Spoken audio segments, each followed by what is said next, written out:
chronic pain patients say they're being overlooked in the opioid crisis. Now, because of the crackdown on opioid prescriptions, those who depend on the painkillers right now say the quality of their life has declined.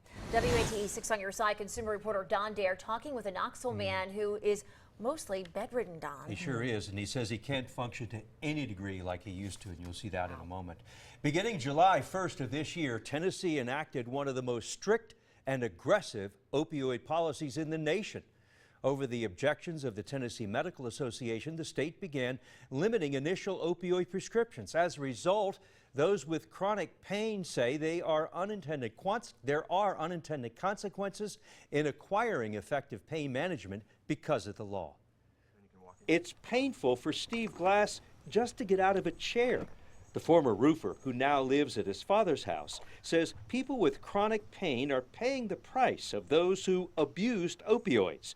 Disabled for 27 years following a series of back surgeries, Steve has chronic, constant pain, which he says affects him physically, psychologically, and emotionally. To alleviate the pain, his doctor prescribes 15 milligrams of oxycodone, 10 milligrams of OxyContin. This is 1/3 of what I was taking before the cuts in the medicines for everyone. The dosage that we see here is 1/3 of what you used to take? 1/3 or less. These are the ones demonized the most. There are others, but this is what's always in the news. As a result, what's been happening to people like you who are in chronic pain? Our quality of life has crashed. Steve says he spends most of his day bedridden. His only trips are to the bathroom and kitchen. He calls his bedroom base camp, where he makes himself comfortable as he grabs a pillow to stuff between his legs as a form of therapy to ease the piercing pain. Burning, tingling, numbness, which comes straight from my lower back. And it's worse than a toothache. It's way down deep in my back. It's not something you can touch. It don't hurt to touch it. Yeah. And the back of my leg, it is deep in my bones. Mr. Glass says if only he could receive stronger dosages of opioids, it would provide pain relief, allowing him to function daily. But the opioid epidemic is viewed as a public health crisis across America. According to federal records, 1 in 4 patients are receiving long-term opioid therapy. The FDA and Centers for Disease Control and Prevention say the crisis is driven by overprescribing. And more disturbing, in Tennessee, over 1,600 deaths are related to opioid abuse in the latest reporting period. Those numbers and studies have left some physicians unwilling to treat patients like Steve who have chronic pain. It is so terrible.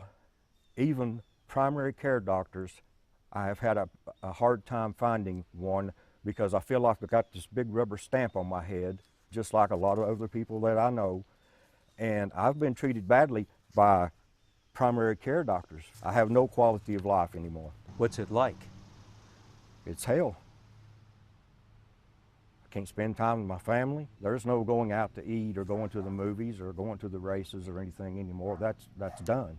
I can't do things around the house. The guilt also plays a big factor. If you had the opportunity to talk to lawmakers about the opioid epidemic and how it affects chronic pain patients like yourself, what would you tell them? These guidelines have got to be rolled back for intractable pain patients. Because if they're not rolled back, we're dying like the people that are overdosing. It's just slower.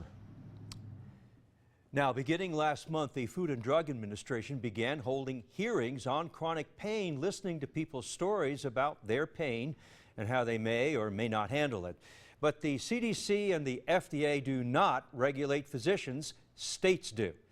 The CDC says patients may have to change their expectations about living with pain.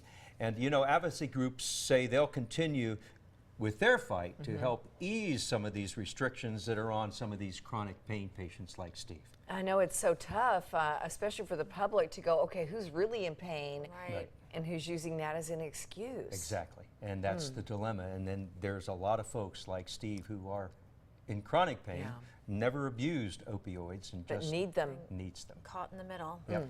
All right, Don, thank you. If you have a consumer question for Don, everyone, you can send him an email at ddare@wate.com, or you can call a 6 on Your Side hotline number 865-633-5974.